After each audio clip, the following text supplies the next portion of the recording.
Hi, folks. Welcome. This is a short instructional video on signal phrases and incorporating sources into your text, into your writing more generally.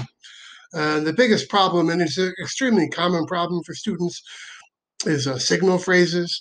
So I'm going to show you what that is, what that means, and how to fix the problem, and explain why it's important to do it, and all that good stuff. The good news is it's an extremely simple fix. So if you're having that difficulty in your research paper, um, it's not hard to fix at all. So anyway, but as you might have remembered from your textbook reading, when you incorporate a quotation or a paraphrase or a summary into your essay, you need what they call a quotation sandwich. And so essentially, you need to introduce the other person's ideas into your writing so that your reader knows the difference between kind of your ideas and someone else's ideas. If you don't do that, it's just extremely like confusing to the reader. And if you include quotes without introducing them, they're kind of meaningless. The quotes don't speak for themselves. They need to be kind of like woven into your essay. Um, so there are certain steps you need to take, which I'll talk about. And so when you have a quotation in there and it's not introduced with the signal phrase, that's called a dropped quote. And like I said, it's meaningless, it's confusing, and for those reasons, it's a big pet peeve of professors in every field of study. So you're going to need to know how to avoid that problem. Luckily, it's easy to do. So, kind of the three things I'll talk about you need to do to have that quotation sandwich to incorporate the source correctly. Our contextualization, introduction, and analysis. So contextualize means to tell the reader something about if you have a quote or a paraphrase, especially like what's the larger argument that it comes from? Like what is the source about that quote comes from? If you put in one quote that's a sentence or two, but you don't tell the reader like who said it or like what they were talking about when they did say it, then it kind of is totally meaningless, and again, totally confusing for the reader. So, the point of writing is to communicate clearly. If we're going to incorporate other people's ideas, we need to do so in a way that the reader doesn't get lost. And so, this is also a good way if you're looking to expand your word count to meet the minimum requirements of an assignment. Before you even introduce the quote, you can just briefly summarize the source and you can mention the credentials of the author or the source to kind of explain why they're credible and that kind of thing. Then you introduce the quote. And that's the second part. And coming up next, I'm going to show you what a signal phrase looks like. But it's just the short phrase you would put before the quotation itself. You would usually mention the author's last name. And that's nice because that kind of takes care of a part of the citation for you as well. And so it kind of does double duty there. Okay, and then finally, the last thing is after you include a quote, you need to have an analysis that follows it. You need to have at least two sentences of analysis for every quote you include. And if your quote is long, then you need to have a lot of analysis to follow. The whole reason why someone would include a quotation from a source is because they have a lot to say about it. It's extremely meaningful for them. The sources don't speak for themselves. You've got to explain to your reader what they mean, and then you've got to explain how that information fits into your ideas because your essay is about your ideas. It's not about someone else's ideas. You bring in someone else's ideas for the sake of supporting your ideas, and further explaining your ideas. But the essay is about your ideas. So if you include the quote, you need to explain in your words how that information supports and fits in with your ideas. Okay, going back to signal phrases. So before a quote or paraphrase, you need to introduce it so the reader knows where in the heck it's coming from. Um, and like I said before, especially if you're a first year student, this can be a good way to just show that you have sources that are credible. If your source comes from a peer reviewed journal, you could mention that the author is a professor of such and such at such and such university, or whatever it might be. So here are some examples. So, like I said, it's really simple to do. It's just a short phrase before the quote.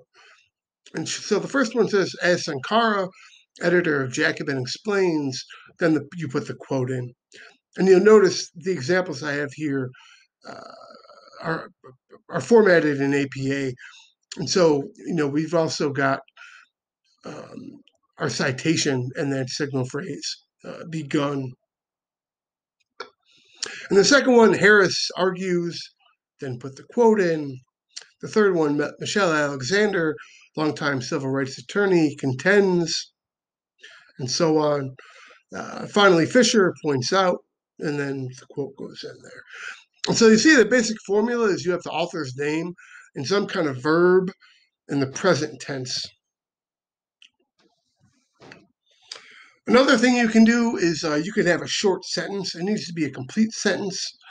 And then you can put a colon after the short, complete sentence, and then put the quote in there. So in this example, it says Fisher compares jungle and footwork. That's a complete sentence. We have a colon, and then you put the quote in. Number two, Sankara observes that we will actually spend more public money in order to shame the poor. He demonstrates this absurdity with an example. Okay, and so that's a complete sentence that comes before the quote. In the third example, Alexander, who wrote the textbook on mass incarceration, illustrates the problem with the poignant example, colon, and then put the quote in there. So it's pretty simple. Author, verb. If you want to have a complete sentence before the quote, you would put a colon. If it's just the author and a verb, then you would put a comma and then the quote. So something has to come before the quote. You can't just put a quote in with nothing before it. And so signal phrase verbs, you could find lists of like hundreds of these. These are the ones that I think are kind of most commonly used. So two things about the verbs. One thing, you want to use a verb that kind of indicates the attitude the writer has in the quotation, and so argues. So are they making an argument? They're making an argument, then argues would be a good one. Are they disagreeing with somebody else? Objects would be a good one for that. Are they simply explaining something? Explains would be a good one. You get the picture. And another thing about the signal phrase verbs, you don't want to keep using the same one over and over and over again. You want to kind of switch it up. So even if you're, talking about a source that's making an argument, instead of saying argues every single time, you could switch it up with like contends, insists, so on and so forth. Come up with different verbs to use. And so you see, what do we have up here? 12. I mean, there could be potentially hundreds of different verbs you could use.